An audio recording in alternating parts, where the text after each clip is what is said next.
Décideurs engagés, l'émission TV de l'Hémicycle animée par Arnaud Ardouin qui déshabille les décideurs, qui nous permet d'appréhender ce qui chaque jour leur donne envie de se battre et de réussir. On se dit tout, l'émission qui déshabille les décideurs, femmes et hommes politiques. Et j'accueille Marc Ollier, général de la Task Force Simplification. Bonjour mon général. Bonjour. Je suis très heureux de vous accueillir. Je vous invite à vous asseoir parce que d'abord pour nous dire quelques mots de vous, de votre parcours, et puis on va parler évidemment de simplification parce que c'est quand même une mission, alors vous menez la guerre contre la bureaucratie, là c'est un vrai sujet, on va en parler, mais d'abord quelques mots parce que vous avez été pendant plus de 20 ans commandant d'unité opérationnelle, donc militaire engagé sur le terrain.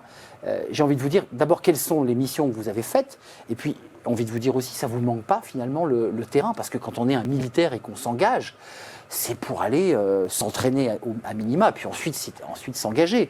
Ça vous manque ou pas? Alors vous avez tout à fait raison, ça me manque oui et non. C'est-à-dire que moi j'ai commencé ma carrière à Berlin. Le mur de Berlin venait de tomber. Alors il y a certains de nos jeunes auditeurs, nos jeunes téléspectateurs qui n'ont vu ça que dans le livre d'histoire, sous forme de photos en noir et blanc. Eh bien non, je l'ai vécu. Et je l'ai vécu effectivement, ça a été mon premier poste, mon poste de chef de peloton comme lieutenant à la tête de 4 chars, une trentaine d'appelés. Et donc ensuite j'ai fait tous les commandements promis à un officier qui, comme moi, a fait Saint-Cyr, avec néanmoins, à chaque fois, l'obligation pour moi de réussir, de montrer que j'étais au niveau, bien évidemment. Parce que sinon, on ne va pas confier des responsabilités à quelqu'un. Donc cuirassier au départ, cavalerie donc. Voilà, dans la cavalerie. Ensuite, j'ai été dans les troupes de marine, j'ai servi à Djibouti, j'ai servi sur les théâtres d'opération de ma génération, en commençant par l'ex-Yougoslavie avec les Nations Unies. J'ai été au Tchad avec l'armée française, j'ai été en Côte d'Ivoire également dans le cadre de la stabilisation de ce théâtre. Mission plus récente. Beaucoup plus récente. Ensuite j'ai été au Liban également, j'ai été au Kosovo et plus récemment au Mali où j'ai retrouvé les Nations Unies, grosse organisation dans le cadre de la MINUSMA. Oui, la MINUSMA, absolument. Et puis vous, comment ça se passe vous êtes général, à quel moment quelqu'un vient vous dire écoutez Marc, il faut vraiment que tu prennes ce poste parce qu'il est pour toi, tu vas avoir pour mission, parce que c'est quand même ça l'idée, de simplifier cette espèce de mastodonte qu'est le ministère de la Défense et de l'armée française pour le rendre plus fluide, peut-être moins coûteux. Je ne sais pas comment ça se passe. Quelqu'un vient vous voir, vous frappez, vous recevez un CV, on vous envoie un CV. Comment ça marche? Alors en fait, l'armée de terre, comme vous le savez, elle est commandée par un général qui s'appelle le général Schill, qui est le chef d'état-major de l'armée de terre. Et ce général, comme dans toute grande entreprise, j'imagine, il a une vision, il a un plan stratégique. L'armée de terre, le chef d'état-major de l'armée de terre a un plan stratégique qui s'appelle supériorité opérationnelle. Qu'est-ce qu'il veut faire? Il veut avoir une armée de terre qui soit capable de faire face à un ennemi extrêmement agressif, un ennemi qu'on n'a pas vu depuis très longtemps. Et donc pour ce faire... Ça fait un peu écho, ce que vous dites là fait écho à l'actualité, mais... Absolument, mais il a dit ça il y a 2 ans. Ouais, il a dit ça il y a 2 ans. Alors il ne faut pas avoir peur, on est là pour se préparer à la guerre, on ne souhaite pas la guerre, bien évidemment. En revanche, il faut qu'on soit prêt, personne n'acceptera qu'on ne soit pas prêt. Même si on a des forces déployées à la frontière roumaine, tout à fait, mais estonienne... tout le déploiement de forces fait partie de la stratégie globale qui est gagner la guerre avant la guerre. Vous avez entendu ça déjà par notre chef d'état-major des armées, le général Burkhardt. La vision du CEMAT, c'est assez simple. C'est des hommes capables de faire face aux combats les plus durs. Ce sont des capacités qui sont capables de surprendre l'adversaire. C'est de l'entraînement et c'est aussi un fonctionnement simplifié. Et donc dans ce cadre-là... Là, on y arrive. On y arrive. Le fameux fonctionnement simplifié. Le fonctionnement simplifié, qu'est-ce que c'est? En fait, c'est essayer de trouver des adaptations dans le domaine de l'organisation de l'armée de terre, dans le domaine des procédures et surtout, et c'est le plus important, dans le domaine de l'état d'esprit. Faire changer l'état d'esprit pour que, plutôt que de complexifier la vie de son subordonné ou de son supérieur, chaque chef la simplifie. Je souris parce que c'est presque un petit peu endogène à la vie militaire et je dirais aux grandes administrations qu'au lieu de simplifier, on complexifie. C'est qu'on fait passer le document par un bureau qui revient par l'étage supérieur, puis on a le tampon, et puis finalement c'est un truc kafkaïen. Vous avez commencé par quoi? C'est quoi les premiers actes concrets que vous avez faits, là, Alors, concrètement? le premier acte, c'est que se pose un militaire, c'est quel est mon ennemi? Mon ennemi, c'est la complexité. Et donc, pour battre la complexité, je vais rechercher un effet final, c'est-à-dire vers quoi je veux aller, quel est mon but. Et le but que je me suis fixé, qui a été validé par mon chef, c'est de donner du temps aux chefs dans les régiments. Donc les chefs dans les régiments, c'est le colonel qui commande 1000 hommes, le capitaine, le lieutenant, jusqu'au sergent qui commande 10 hommes. Et donc, la première chose que j'ai faite, une fois que j'ai identifié ce que je voulais faire, c'est comment y arriver. Pour ça, j'ai souhaité avoir une large consultation pour faire remonter de la base ce que j'ai appelé des irritants. Les irritants, c'est les sujets qui permettent de faciliter la vie quotidienne. En fait, comme dans une entreprise qui demande l'avis à ses salariés et qui dit comment pareil. vous vous situez, est-ce que c'est long, combien de temps vous passez devant telle tâche administrative. C'est ça en fait. Vous trempez le thermomètre. On trempe le thermomètre et en fait on s'aperçoit de quoi? On s'aperçoit qu'il y a des gens qui sont fatigués de faire des tâches répétitives dont ils ne connaissent pas la finalité. Le sens, oui, bien sûr. Donner du sens, c'est exactement ça. Et on retrouve, d'ailleurs, on l'a vu, on a organisé des assises de la simplification début mars à l'école militaire et devant la ministre, on a présenté un certain nombre de choses et on a fait intervenir des partenaires du monde civil qui nous ont montré qu'ils avaient des problématiques similaires aux nôtres. Et donc on fait du parangonnage, du benchmarking en mauvais anglais. Et vous allez chercher aussi. Et on va chercher les bonnes idées ailleurs. Les bonnes pratiques ailleurs. Absolument. En un mot, ça veut dire quoi? Parce qu'on a peu de temps dans cet échange, mais pour le dire simplement, ça veut dire qu'on réorganise, on reventile les effectifs, en simplifiant. Souvent, quand on dit dans une entreprise, on simplifie, les salariés se disent oui, mais si on simplifie, ça veut dire qu'on ne va plus avoir vraiment besoin de nous. Là, on est donc avec du personnel fonctionnaire, ce sont des militaires, ils n'ont pas de salaire, ils ont des soldes. Mais néanmoins, ça peut créer une angoisse. Comment on fait là? Alors, on explique beaucoup. Et surtout, on replace les actes de chacun dans le but qu'on souhaite donner à notre subordonné. Et donc, on ne va pas être tatillon dans la recherche des moyens, on va fixer un objectif et on va faire ce qu'on fait sur le terrain, c'est-à-dire le chef, il fixe un objectif, il laisse aux subordonnés les moyens de l'atteindre. Ce qui est important, c'est l'objectif et de l'atteindre. Exactement. Et donc, on laisse un espace de liberté à chacun, tout en étant dans une organisation qui est très hiérarchisée. Mais ce n'est pas incompatible. Passons aux questions. Vous savez que notre émission est composée de plusieurs questions. Commençons, si vous en êtes d'accord, mon général, par la question de G-Collect. Alors, je le rappelle, ce sont des questions que nos invités ont choisies sur une liste de questions qui leur ont été soumises. Tout de suite le jingle et on découvre la question que vous avez choisie.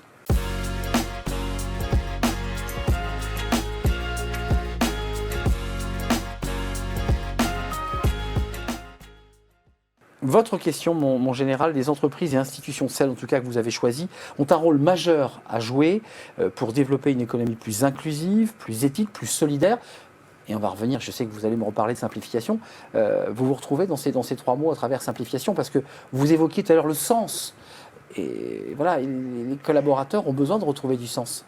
Absolument. Donc nous sommes dans une dimension collective. L'armée de terre, c'est un concentré de France. Donc on essaye de faire fonctionner en fonction de la mission qui est fixée. Donc c'est protéger les Français, bien évidemment, de mobiliser toutes les énergies. Et donc c'est dans ce sens-là, dans cette dimension-là, véritablement, qu'on va essayer de fédérer l'ensemble de nos soldats.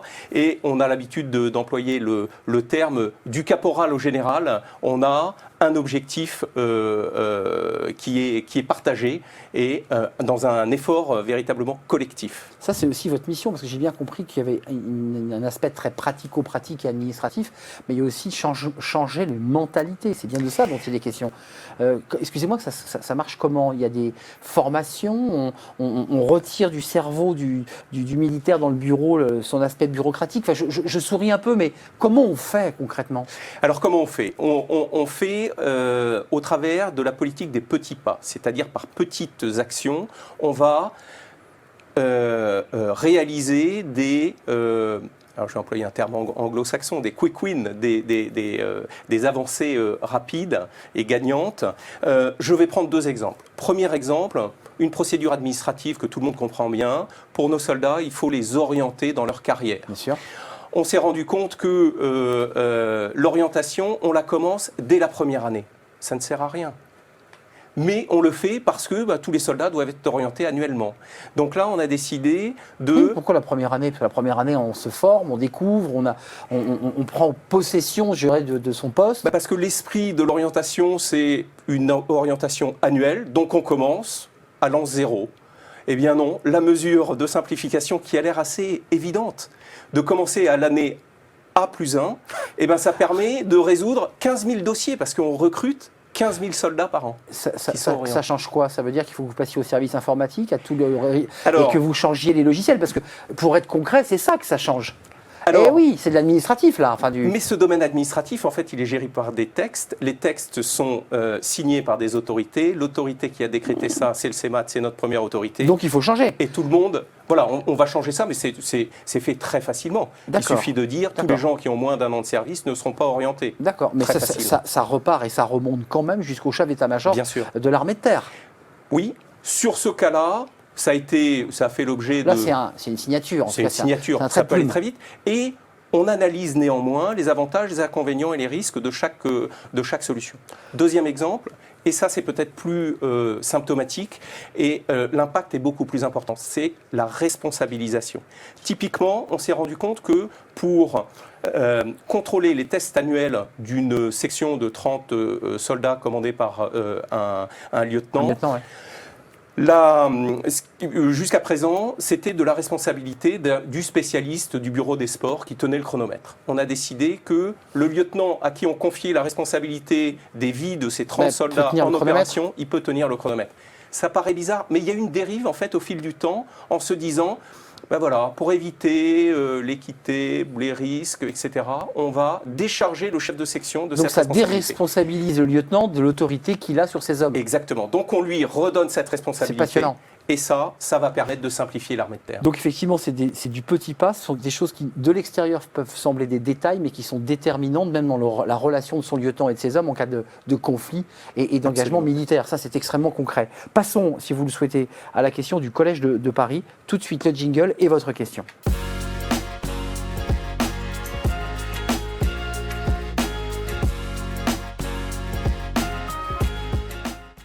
Votre question, posée par les étudiants du Collège de Paris, communauté d'écoles qui rend l'excellence accessible à tous.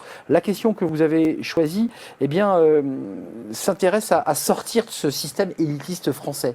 Alors, je vois bien le général qui dit l'armée française, c'est évidemment c'est la France, et vous l'avez évoqué. Comment on réduit les inégalités d'insertion? Comment on fait justement pour aller encore plus loin?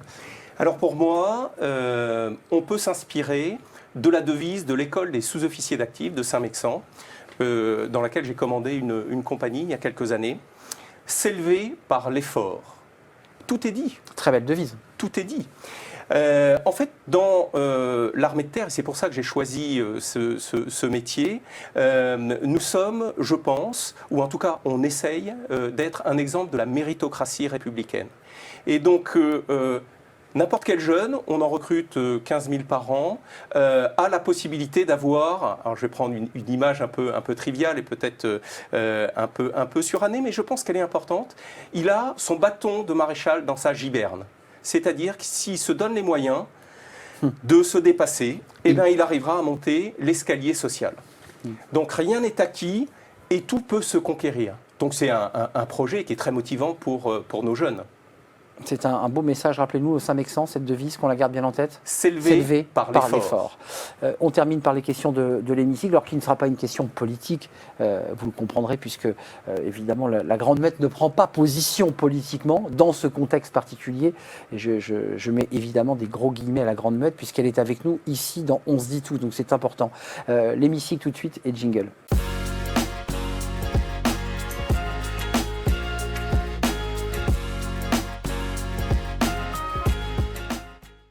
La question de l'hémicycle, elle est intéressante parce qu'elle demande à ce que vous regardiez la caméra droit dans les yeux, mais je vais vous poser la question et vous pourrez peut-être interpeller cette fois-ci ceux qui nous regardent, qui sont peut-être d'ailleurs parmi eux des politiques. Qu'est-ce qu'il vous reste encore comme chemin à parcourir dans cette énorme mission de simplification ? Vous avez la parole. Alors, ce qui me reste comme chemin à parcourir, c'est très nombreux, ils sont très nombreux, mais c'est principalement le changement d'état d'esprit. Donc pour ça, on a besoin de mobiliser l'ensemble des acteurs de l'armée de terre, l'ensemble des soldats de l'armée de terre, et également au-delà du ministère des armées, parce que le CEMAT n'a pas la main sur tous les leviers de simplification, pour que l'ensemble de ces acteurs se pose une question assez simple.